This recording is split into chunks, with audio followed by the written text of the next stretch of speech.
Hello साथियों, नमस्कार। आप सभी का बहुत बहुत स्वागत है।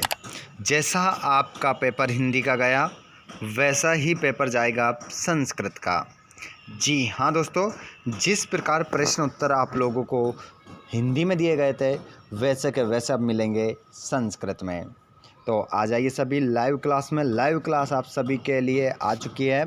यहाँ पर ये लाइव क्लास आप लोगों के लिए होने वाली है बहुत ही खास, क्योंकि स्टूडेंट्स यहाँ पर मैं 75 नंबर का पेपर बिल्कुल ब्लूप्रिंट के अकॉर्डिंग कैसा आएगा, सब कुछ सारी जानकारी आपको इस वीडियो के दौरान मिलेगी।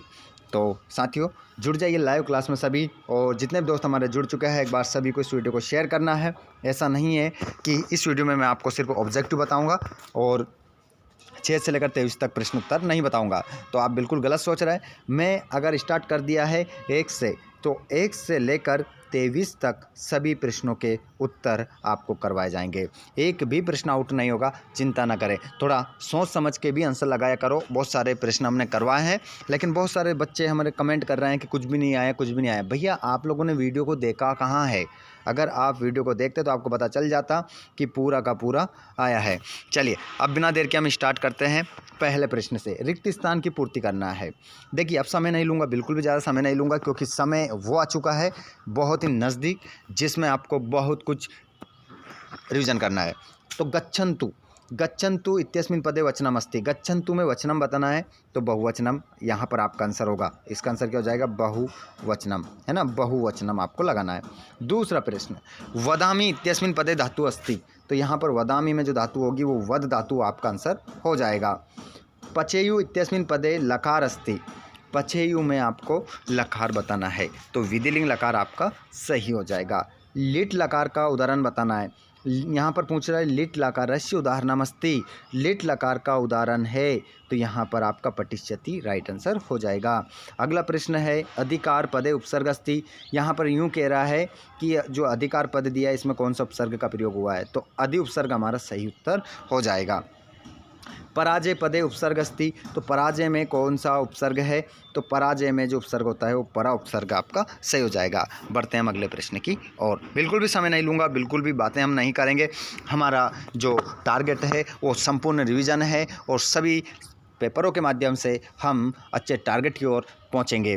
तो जिन बच्चों ने अभी तक वीडियो को लाइक नहीं करा है, लाइक ज़रूर करिएगा, और आप चाहते हैं कि आगे भी अन्य सेट आपको मिलता रहे तो चैनल को सब्सक्राइब करके घंटी के बटन को ऑल पर जरूर करिएगा ताकि आपको वीडियो मिल सके। चलिए प्रश्न नंबर दूसरा, उचित विकल्प चुनकर लिखना है। यहाँ पर पूछ रहा है बालक शब्द की सप्तमी विभक्ति रूपम अस्ति।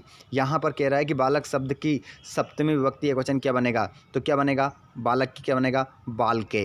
क्या बनेगा? बाल के। तो यहाँ पर अगर राम आ जाए तो राम की क्या बनेगा? रामे। ऑप्शन कौन सा सही हो जाएगा? चौथा वाला रामे आपका आंसर हो जाएगा। बालिकासु शब्दस्य विभक्ति अस्ति। यहाँ पर कह रहा है बालिकासु इस शब्द में कौन सी विभक्ति है, तो इस शब्द में जो विभक्ति होगी वो सप्तमी आपका उत्तर हो जाएगा। अगला प्रश्न है कवीम पदे विभक्ति अस्ति। यहाँ पर पूछ रहा है कवीम पद में कौन सी विभक्ति है, तो यहाँ पर द्वितीय विभक्ति आपका उत्तर होगा। चलिए अगले प्रश्न की ओर बढ़ते हैं। बिल्कुल संस्कृत में लिखा है, हिंदी में मैं बोल रहा हूँ तो आपको समझ में आ रहा होगा। आप चिंता ना करें, पूरा क्वेश्चन पेपर आपका बनेगा।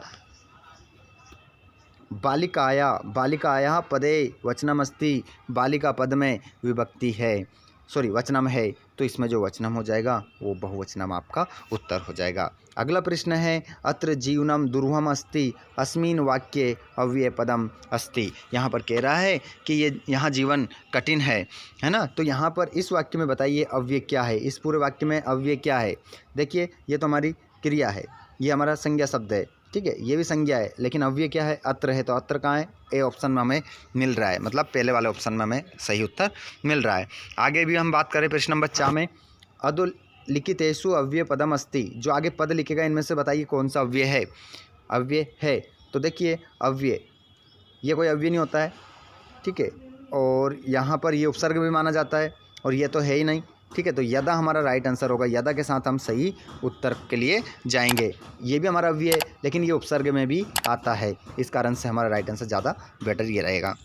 अगला प्रश्न है जोड़ी के रूप में, जोड़ी मिलाएंगे, सही मिलाएंगे। अनुरूपम, अनुरूपम में यहाँ हमसे क्या पूछ रहा है कि अनुरूपम में कौन सा समास है, तो अव्ययीभाव समास है। चौरात भयम में कौन सा समास है? पंचमी तत्पुरुष समास से। मनोरथा का संधिचित क्या होगा? मनाधन रता। सतधन जन को मिलाएंगे क्या बन जाएगा? सज्जन।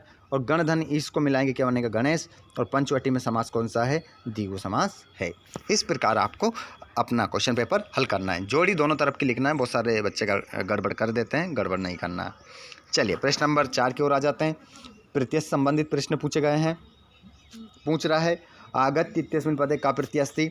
तो आगत्य में जो प्रत्यय हो जाएगा वो हो जाएगा आंसर पहले का ल्यप प्रत्यय। क्या आंसर होगा? ल्यप प्रत्यय आपका आंसर हो जाएगा। दूसरा नेतुम इत्यस्मिन् पदे का प्रत्यय अस्ति। तो इसमें आंसर दूसरे में हो जाएगा तुमुन। लगाते चलिए आंसर, समय बहुत कम है। दूसरे में नेतुम में जो प्रत्यय हो जाएगा तुमुन हो जाएगा और धातु हो जाएगी नी। नी का मतलब होता है ले जाना। नी धातु का मतलब क्या होता है? ले जाना। गत्वा इत्यस्मिन् पदे का प्रत्यय अस्ति। तो गत्वा में जो प्रत्यय हो जाएगा वो हो जाएगा कत्वा। गत्वा में कौन सा प्रत्यय? कत्वा आपका आंसर हो जाएगा। और मनुष्य नाम महान रिपु का, मनुष्यों का महान रिपु क्या कौन है? तो यहाँ पर क्या हो जाएगा? आलस्यम आपका सही आंसर होगा। आलस्यम, आलस्यम आपका राइट आंसर होगा। आगे बढ़ जाइए, अगले प्रश्न की ओर बढ़ते हैं। कुशलव कम उपसृत्य प्रणमता। कुशलव किसके पास जाकर प्रणाम करते हैं? किसके पास, किसको प्रणाम करते हैं जाकर? पास, किसके पास जाकर प्रणाम करते हैं? राम के। राम को क्या करते हैं? प्रणाम करते हैं। समीप जाकर राम को प्रणाम सॉरी। को उदय समय अस्त समय चा का रक्ता भवती। उदय समय और अस्त होते समय कौन लाल होता है? तो आंसर क्या हो जाएगा? सविता। सविता आपका राइट आंसर होगा। सविता किसे कहते हैं? सूरज को कहते हैं। आगे बढ़िए, आगे बढ़िए। जो बच्चे पहले पढ़ चुके हैं, बहुत शानदार आपका रिवीजन चल रहा है, चिंता ना करें। लेकिन जिन बच्चों ने पहली बार पढ़ रहे हैं, आप थोड़ा सा वीडियो को एक बार और बैक करके पूरा देखिएगा तो आपको बहुत अच्छे से समझ में आएगा। ठीक है, ताकि मैं जल्दी ले रहा हूँ क्योंकि हमें बहुत कुछ पढ़ना है बच्चों, इस कारण से आप लोगों को थोड़ा जल्दी लग रहा होगा। तो जल्दी नहीं है, बिल्कुल आप आराम से पढ़िए, 2 से 3 बार पढ़िए, सब क्वेश्चन आपको स्पष्ट हो जाएंगे। चलिए प्रश्न नंबर 5 की ओर बढ़ते हैं। तुल्य वसलः जन्नी इत्यनयो पदियो विशेष पदम अस्ति। यहाँ पर जो अंडरलाइन किया गया है वो जन्नी को किया गया है, तो बिल्कुल सत्य। इसमें क्या लगा देंगे हम? आम लगाएंगे। पहले का आंसर क्या होगा? आम। जो जननी है वो विशेष पद है, हाँ है आम। और यहाँ पर अंडरलाइन विरसभम है, तो यूँ कह रहा है कि दुर्लभम विरसभम इत्यनयो पदियो विशेष पदम अस्ति। मतलब इन दोनों पदों में जो विरसभम है ये विशेष पद है, बिल्कुल है। इसका भी क्या हो जाएगा? आम। ठीक है, आम। और सृगालः पदस्य पर्यायवाची जम्बू का अस्ति। यहाँ पर कह रहा है कि सृगाल पद का पर्यायवाची जम्बू का होगा, तो इसका आंसर भी क्या होगा? आम होगा, बिल्कुल सही है। अगला प्रश्न, शीघ्रम पद का पर्याय पदम रसालम अस्ति। तो यहाँ पर कह रहा है शीघ्र का जो पर्यायवाची रसालम हो जाएगा, तो इसका आंसर ना हो जाएगा। चौथे का आंसर क्या होगा? ना। अगला, बुद्धिहीना पदस्य विलोम पदम पंडिता अस्ति। तो इसका आंसर भी क्या हो जाएगा? ना, क्योंकि बुद्धिहीना का विलोम पद क्या होगा? पंडिता होगा। अगर बड़ा की मात्रा आती पंडिता में तो सही हो जाता, लेकिन अब गलत है। संपत्तो पद का विलोम विपत्तो अस्ति। हाँ बिल्कुल, तो इस नीचे वाला कब क्या हो जाएगा? आम हो जाएगा। अब देखिए, ये आपके हो गए 30 ऑब्जेक्टिव। अब यहाँ पर पहले तो क्या देखेंगे आप? क्वेश्चन पेपर देखेंगे। ये क्वेश्चन पेपर देखिए, पूरा क्वेश्चन पेपर है, कहाँ से लेकर आपका 1 से लेकर 6 तक। जिसके बाद में आप क्या करेंगे? यहाँ पर 6 से लेकर 7, 8, 9, 10, 11, 12, 13, 14 घटनाक्रम सब। ठीक है, इन प्रश्नों के क्या करना है? आप लोगों को आंसर बताने हैं। अब आंसर मैं आप लोगों को बताऊंगा, आप चिंता ना करें। क्वेश्चन क्रमांक सभी प्रश्नों के उत्तर लिख रखें, अभी बता देंगे आप लोगों को। ये PDF भी आपको चाहिए तो आप टेलीग्राम डाउनलोड कर लेना। ठीक है, टेलीग्राम की लिंक हमने दे रखी है, वो बता देंगे कहाँ दे रखी है। अभी आप छोड़ के भाग जाओगे, अभी इसलिए पहले क्वेश्चन पेपर देखो, आंसर आप लोगों को अभी बता दिए जाएंगे। ठीक है, यहाँ पर देखिए। और जिन बच्चों ने अभी तक अपने दोस्तों को शेयर नहीं करा है, एक बार शेयर ज़रूर कर दीजिएगा। जिन्होंने शेयर नहीं करा है उनसे कह रहे हैं कि एक बार शेयर ज़रूर करना है भाई। ठीक है, सभी को शेयर करना है एक बार।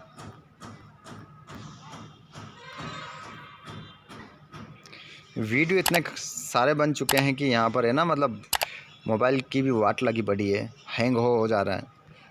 चलिए ठीक है, ये पूरा क्वेश्चन पेपर है आपका, देख लिया आप लोगों ने। अब आंसर भी देख लीजिए, आंसर भी बता देते हैं आप लोगों को बिल्कुल इसी क्रम में। अभी प्रश्न नंबर जो आपने देखे हैं 6 से लेकर 23 तक, उन प्रश्नों के ये उत्तर रहे हैं। प्रत्येक प्रश्न को देखिए, ये सभी प्रश्नों के उत्तर हैं। उद्यमन समा बंधो नास्ति, क्वेश्चन था आपका केन समबंधोनास्ति, ये सभी प्रश्नों के उत्तर भी आपको देखने को मिल रहा है। आगे भी मैं आपको सभी सेट करवाने वाला हूँ। आप बस चैनल को सब्सक्राइब करके और घंटे के बटन कॉल पर रखिएगा। पूरा क्वेश्चन पेपर देखिए, यहाँ पर 17, 18, 19, 20 ऑल सभी प्रश्नों के उत्तर हैं। ठीक है, तो क्वेश्चन वहाँ से आपको देखना है और आंसर यहाँ से देखना है। जो क्वेश्चन नंबर 21 रहेगा उसके आंसर यहाँ पर लिखा है। ठीक है, तो आप देख सकते हैं बच्चों, यहाँ पर पूरा क्वेश्चन पेपर अगर आपने नहीं पढ़ा है तो इसी क्वेश्चन पेपर को आप हल कर लेंगे तो भी आप पास हो सकते हैं। ठीक है, ये हो चुका है पूरा क्वेश्चन पेपर। अब कोई भी बच्चा ये नहीं कहेगा कि आपने बोला था वैसा किया नहीं, पूरा क्वेश्चन पेपर का बोला था, पूरा क्वेश्चन पेपर सोल्व करवाया है। अब इसी प्रकार मैं आप लोगों के लिए सेट बी, सेट सी, सेट डी भी लेकर आने वाला हूं। तो आप सभी मुझे कमेंट करके ज़रूर बताइएगा। अगर आपको सेट ए बी सी, मतलब ए तो मिल चुका है, बी सी डी भी चाहिए तो कमेंट बॉक्स में बता दीजिएगा, जिसमें से आपका एक भी ऑब्जेक्टिव गलत नहीं होगा। ठीक है बच्चों, तो मिलते हैं हम नेक्स्ट वीडियो में। आप सभी अच्छे से पढ़िए, मन लगाकर पढ़िए और पूरे नंबर लेकर आइए। धन्यवाद, थैंक्स फॉर वॉचिंग। जय हिंद।